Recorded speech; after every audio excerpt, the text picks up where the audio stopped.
ঘুমাইতে আছে সকলে বাইরে গেছে ওর ভিতরে ঘুমাইতে ছিল রুমে এই টাইম ওরা ডাক তুলে বলছেন রুমটা লক্ষ্য আপনারা এখানে দরজাটা গেট লাগাই দিছে তারপর আমরা সকলে বাইরে গেছি তারপর 11টার দিক থেকে তখন নক করছি তখন খোলা নেই তারপর আমরা আবার 1:30টার দিকে আসছি 1:30টায় এসে আবার নক করছি তারপর 1:30টা থেকে পর্যন্ত নক করতেছে আমি ভিত্তি করে রেসপন্স নেই এমনকি আশেপাশে সকল বাসায় মানুষজন জমা হয়ে গেছে কিন্তু সে মানে তার ভিত্তিতে রেসপন্স নেই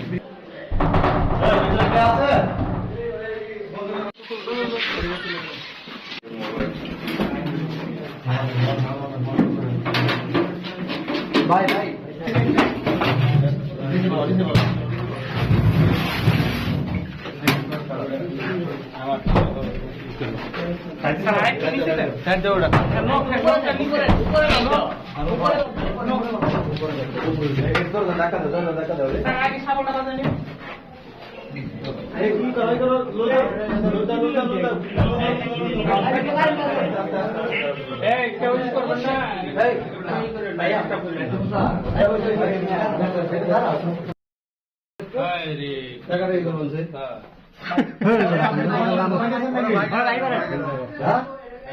আপনার জন্য পুরা লাকি স্টুডেন্ট হয়ে গেছে গা